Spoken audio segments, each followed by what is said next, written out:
Okay, so this video is probably going to be at least a little bit controversial and certainly get me into a little bit of trouble. But before you brush down to the comment to say that a Sony pony or a Nintendo shill or part of the PC master race, I just ask you watch this video with an open mind. Let's discuss the current state of Xbox because over the course of the last week, so many subscribers have sent me these multiple big articles talking about what's actually going on over at Microsoft headquarters. Apparently, the Xbox console just straight up isn't selling. Developers are sort of leaking the fact that games made for the Xbox are flat out not selling. And all sorts of weird rumors and stuff that apparently Xbox is wanting to make a handheld. So let's just go through this bit by bit so I can have one huge video discussing all these different talks in a singular topic. Hi, I hope you guys are having a very good day. I am DreamcastGuy, and if you enjoy this video, be sure to give it a like and subscribe if you haven't already. Okay, so here we go. I have a bunch of slides prepared here today, but we're going to start off with this. The straight up fact that Xbox Series X console sales, this is the X and S combined, are down 47% year over year in February in Europe. Now, this has been reflected in other areas of the world as well, but in Europe, they have the specific thing where they have to report hardware and software sales. So a lot of times we can tell how a system is doing just in general by actually taking a look at sales numbers in Europe, because usually they're pretty well matched across the globe. So when they say it's down 47%,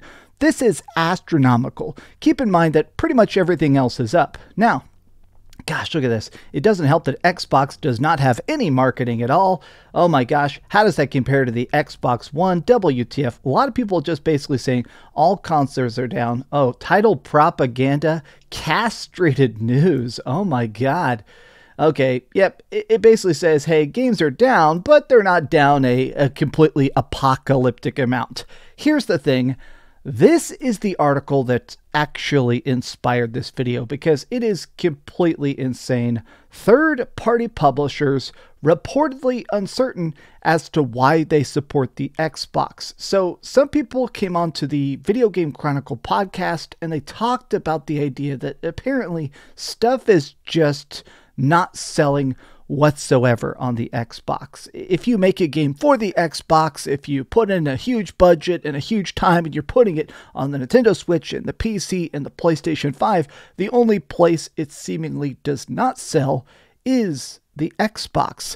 So the exact quote that they had on the freaking podcast was, "We're questioning why we even support the platform," which is pretty insane. They're basically saying, in about as direct as a way as possible, they're basically saying, hey, I mean, if we're spending even, $100,000 porting it onto the Xbox and it sells 50 copies, that's definitely not worth the investment.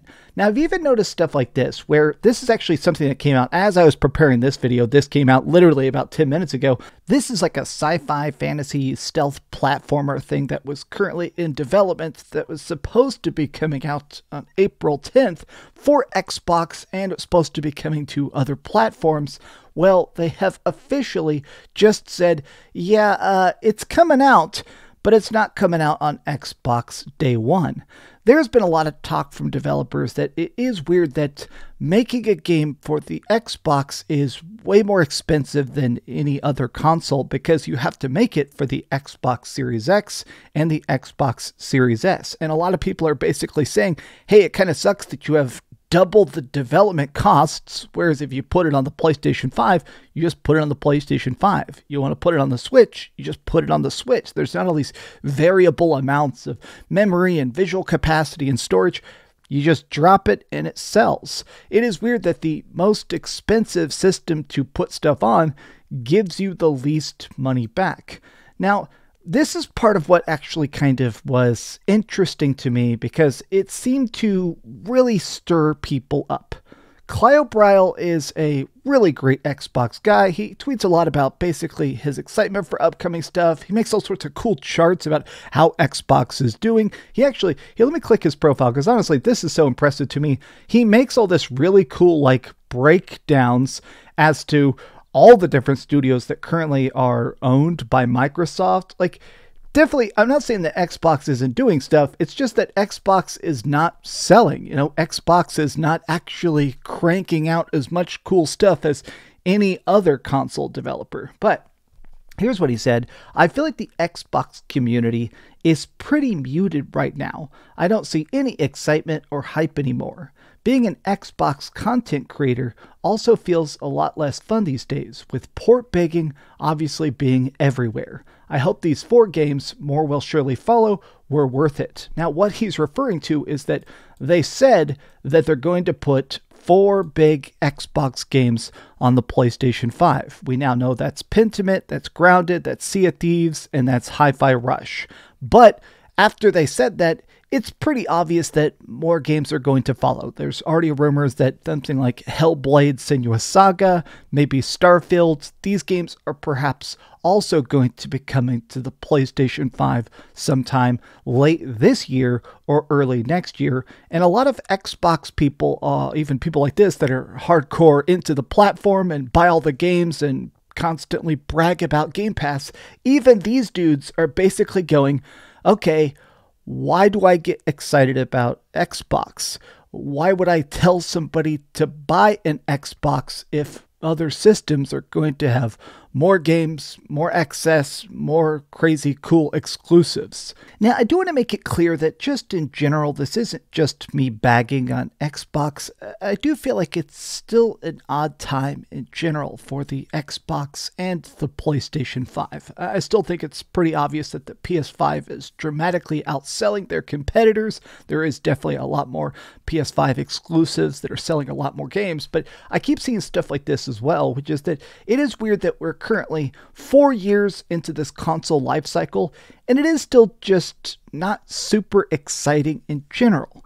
Like, actually consider that. 4 years into the PlayStation 4, like that was 2017, the PS4 and the Xbox One were still absolutely cranking out games at an insane rate halfway through their life cycle. It's bizarre to think that as good as the PS5 is, it's definitely the lowest excitement I've seen for the actual gamers. Like, if you owned a PlayStation 4 or a PlayStation 3 or of course a PlayStation 2, these games had back-to-back games, typically even 2 months apart. It just constantly next game, next game, next game. Whereas whether you're talking about Sony or of course Microsoft, their releases are a lot of times 4 months or 6 months apart. Like, not to be a jerk, but I'm sitting here and legitimately, off the top of my head, I cannot think about what the next PlayStation 5 first-party exclusive is going to be. And the same goes for Xbox. Oh wait, Xbox, I can think of it. They have Senua's Sacrifice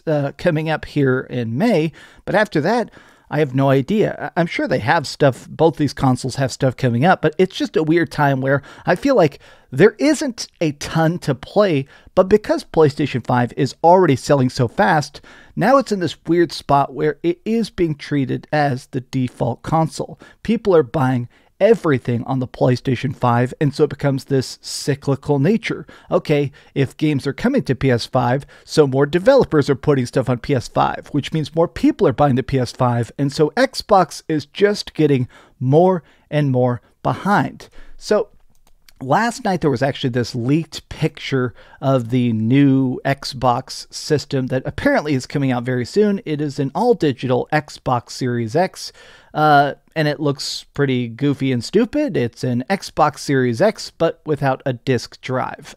People are not thrilled about this because now that we actually have the leaked specifications of it, it doesn't have better graphics, it doesn't have better cooling, it doesn't have anything. It's just the exact same system, but hey, what are you going to do? And a lot of people like this, Ryan McCaffrey, who is the host of Podcast Unlocked, one of the biggest Xbox podcasts on the planet, is like, hey, Don't get me wrong, I like the Xbox Series X design, but releasing the exact same box in a different color with no optical drive seems a bit lame. So it's interesting that there is this strange pivot where Xbox wants to be the place where you play your games. They don't care if you play it on PC. They don't care if you pay it on Game Pass. They don't care if you buy it up front. They don't care if you buy it on cloud. But it does sound like they are wanting to possibly make a Xbox handheld. Now, I have seen a lot of stuff talking about this idea of an Xbox handheld, and apparently Microsoft is wanting to do this because of the Steam Deck, which has ended up being an overwhelming, crazy success. And I say this as a person, like, I've done a lot of PC gaming. I've reviewed a lot of games on PC. In fact, I'm working on another PC review here coming up in a couple weeks. And I guess the part about PC gaming is that I've always been locked into the PlayStation ecosystem. You know, the same way I think a lot of people are locked into the Xbox ecosystem. They like getting trophies. They like getting just cloud saves. They like having an account with all their games already on it. They like getting achievements. So when I was going over to Steam, it was always that thing of being like, okay, what makes this feel different or better? And the Steam Deck, the fact that I could play really big, cool games on the go, that's undeniably awesome. And it sounds like Xbox wants a piece of that pie. They're trying to figure out, okay, Steam is doing it, we could do it. We already have Xbox Cloud tech. We've already got Xbox Cloud saves. We've already got Xbox Game Pass. We can make a decent, beefy system that's more interesting than just a white Xbox. But I guess the thing about this is that I feel like the Xbox experience is now in a very negative spot because, like, this is it. This is the billion-dollar question, literally. What makes the Xbox experience? I mean, the IPs, games like Halo, Gears of War, Fable, I mean, that's cool. Xbox, though, they're putting stuff on every platform. Even if you love Xbox games, you can play them even on not an Xbox. I think that Xbox has kind of, by accident, put themselves in a very bad corner. I think the sales are going to continue to go down, and I think they're going to realize that they should go third party with their own piece of tech. I think they are still going to come out with some future Xboxes. I think the Xbox handheld is probably actually going to be a pretty big success for them, but it's still going to fall deeper and deeper behind of the new Nintendo Switch and the PlayStation 5 Pro or whatever. But we're going to see. As it currently stands, it's difficult to be excited for the Xbox. I mean, even if you love Xbox games, you can get them at any time in any place. There's no reason to play an Xbox, at least in my frame of mind. But what do you guys think about it? Are you excited about the future of Xbox? Why? And if this video actually pissed you off, well, I'm sorry about that. I'm not trying to ruin anybody's day, but you guys rock. Have a good day. And if you could, give this video a like, subscribe if you haven't already, and please keep dreaming. Oh man. All right. I'm trying to get the platinum trophy on Grandia 2 right now. I've never played Grandia 2 hard mode. It's not very hard, but it's very cool. Man, bring back every old game. Bring back every old game. Give it widescreen support. Let me play it on current systems. I'll probably buy it because I'm an idiot. Thanks so much for watching that video. If you want to see something else, you can always click this link to see what I put up last, or, you know, subscribe and see what's coming up next. Also, I promise that whatever I do, it'll try not to suck.